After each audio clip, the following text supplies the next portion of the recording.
Pada peringatan ulang tahun kemerdekaan, aku leh-leh nonton TV. Ketika lagu sorai-sorai dikumandangkan, cucuku pelan-pelan mendekat lalu berbisik. Kek, apakah kita sudah merdeka? Apa? Apakah kita sudah merdeka? Aku mulai marah. Siapa yang menyuruhmu menanyakan itu? Aku baca di koran. Cucuku mengeluarkan sobekan kertas koran dari sakunya, kemudian menunjukkan sebuah kepala berita. Darahku mendidih. Media sekarang semuanya edan. Dagangannya itu semuanya sensasi. Semua bukan fakta. Kemudian aku gayu tangan cucuku, lalu kududukkan di sampingku. Duduk, jangan ngomong dulu. Aku mau bicara. Apa-apa saja kerjaan gurumu di sekolah? Apa gurumu sudah berhenti ngajar sejarah Indonesia? Apa gurumu tidak pernah memberitahukan kepadamu bahwa pada tanggal 17 Agustus 1945 jam 11.30 di Jalan Pegangsaan Timur, Bung Karno dan Bung Hatta telah memproklamasikan kemerdekaan kita? Proklamasi. Kami, bangsa Indonesia, dengan ini menyatakan kemerdekaan Indonesia. Hal-hal mengenai pemindahan kekuasaan dan lain-lain diselenggarakan dengan cara seksama dalam tempo yang sesingkat-singkatnya. Jakarta, 17 Agustus 1945, atas nama bangsa Indonesia, Soekarno-Hatta. Nah, sejak saat itu kita sudah merdeka. Jadi, kita sudah merdeka ya, Kek? Oh, jelas. Kalau kita sudah merdeka, Kek, kenapa kita masih miskin? Hampir saja tanganku menampar mulut cucuku.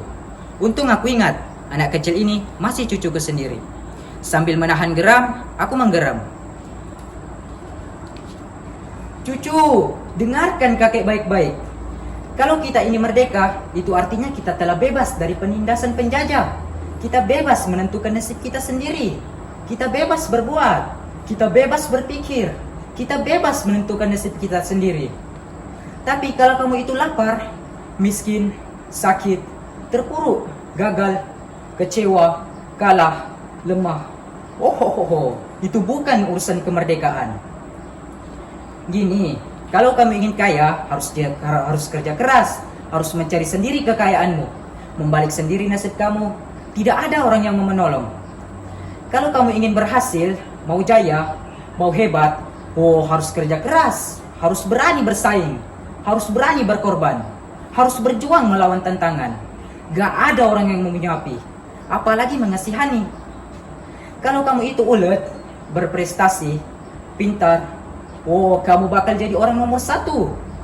Tapi kalau kamu males, bodoh, teler, melempem, doyannya hanya mengeluh, mengemis, protes, yakin kamu bakal jadi orang kere seumur hidup. Karena Kek, sebentar, jangan ngomong dulu. Karena jika kita merdeka, kita harus bisa mempergunakan sebuah kebebasan yang diberikan kemerdekaan. Jangan mentang-mentang kamu merdeka, terus seenak sendiri. Kebebasan, seenak kudalmu sendiri. Padahal, Kek, sebentar, jangan ngomong dulu. Aku belum selesai ngomong. Padahal kalau kamu itu merdeka, kemerdekaan kamu dibatasi oleh kemerdekaan lain milik saudara-saudaramu yang ada di lingkungan kamu, yang sama merdekanya dengan kamu. Walhasil, kalau kamu merdeka, sebenarnya kamu tidak merdeka. Mengerti? Ngerti? Ngerti? Tidak. Nah, dengan kamu bilang tidak, itu artinya kamu orang merdeka. Hanya orang merdeka yang berani kapan saja bilang tidak. Di layar televisi, Sang Saka telah dikerek diiringi lagu Indonesia Raya. Aku jadi merinding. Aku terlempar ke dalam masa revolusi. Mencegat konvoi tentara kolonial, menghancurkan jembatan malam-malam, mengendap-endap ke kota, menyusup ke tansi militer kolonial untuk mencuri senjata. Tapi kami disergap karena ada pengkhianatan. Kami lari dan kakiku tertembak. kami semua jatuh ke dalam sumur tua. Jadi betul, Kek, kita sudah merdeka. Sang Saka telah naik ke puncak tiang. Anggun perkasa, aku telah turut. Aku telah ikut. Aku telah ikut membayar ongkos perjalanannya hingga kakiku pincang hingga sekarang. Tapi sama sekali tidak ada rasa menyesal. Jadi betul, Kek, kita sudah merdeka. Pada masa kemerdekaan, aku letakkan senjataku. Aku kembali ke sawah. Hidupku tenang sampai pada satu saat ada yang memfitnahku, mengatakan aku pengkhianat ketika kami dulu disergap. Aku diperkarakan dan aku dipenjara 5 tahun di dalam penjara. Akhirnya aku sadar, orang yang memfitnahku itulah pengkhianat yang sebenarnya.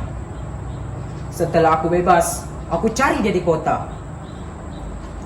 Aku cari dia di kota. Tapi ternyata dia sudah jadi pejabat yang sangat dicintai masyarakat. Dia tahu aku datang. Dia suruh orang untuk memberangusku. Aku bukan pahlawan lagi. Aku hanyalah orang biasa yang mencintai keluargaku. Aku melarikan diri. Aku menghilang. Aku menjerit, aku menangis di dalam batin.